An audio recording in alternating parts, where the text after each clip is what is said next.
everybody, and happy Friday. This is Melanie Wagner, Development Director here at Meals on Wheels, bringing you another week's worth of reports and happenings here at Meals on Wheels Anderson.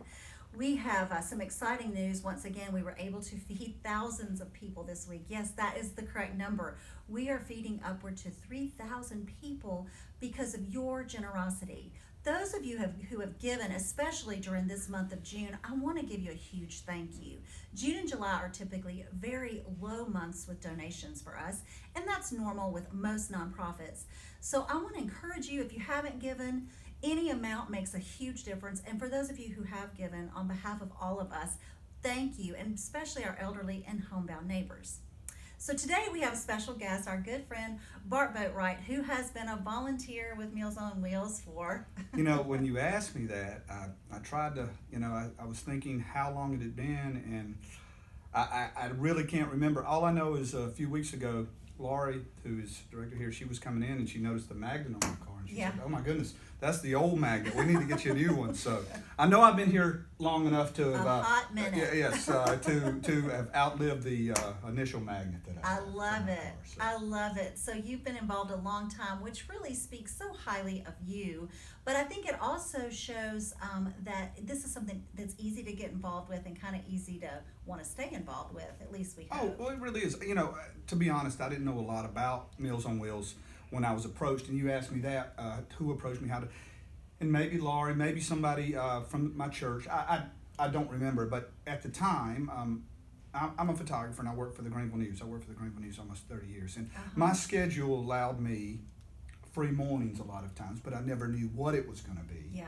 So, and I was able, I told them here, please call me when you have an opening and I'll fill in. And that's how I got started. Just, that's one thing to know is you don't have to have if you want to volunteer, you don't have to have, okay, every Tuesday I have to be there. Well, how I did it was you call me if you have an opening, and if I can do it, I fill in. And I was able to do that a lot.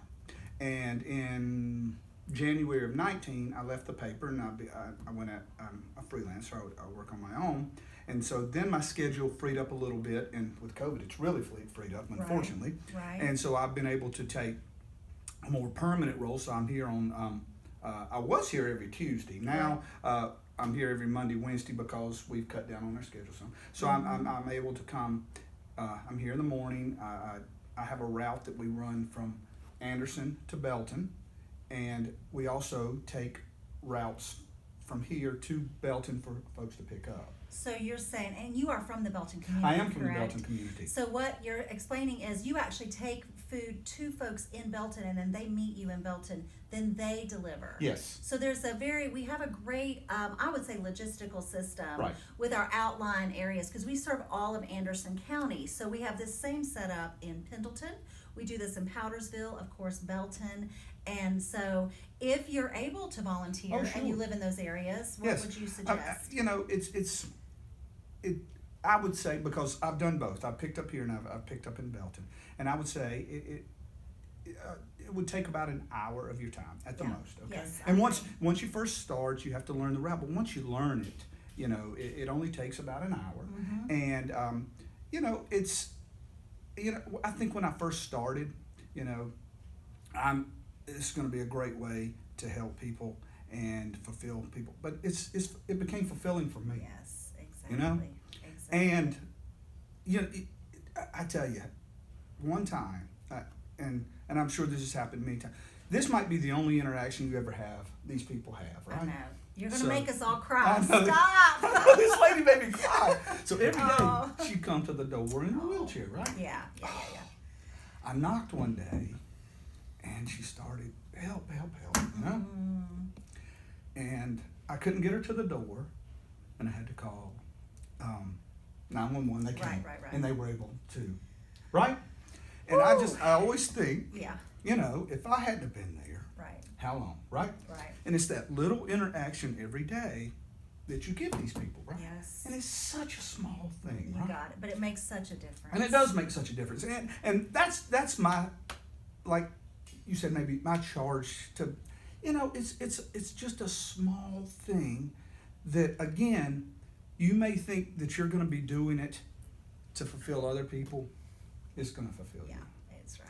That's But right. but the difference you make in people's life, and we were also talking about people in Belton, and I know there's a lot of people in Belton that could get involved. I know that there's we have people here in Anderson that are picking up routes to carry to Belton. Okay. And I just feel like there's enough people in Belton. We should right. be able to help our community. And I mean, I know people have lives, but just maybe take a minute and try it. You Right. know? And it might be for you, it might not be for you. But I think if you give it a try, you'll see what I've seen. That's right. So And so, guys, this is just one of so many examples of how being involved, I believe, and I'm a little partial, but being involved with Meals on Wheels is going to make such a difference in the lives of our elderly and homebound neighbors, but it's going to be fulfilling for you. So on behalf, thank you so much, sure, Bart, for sure. joining us today. And on behalf of all of us here at Meals on Wheels, our staff, we wish you a safe and happy 4th of July, and God bless you.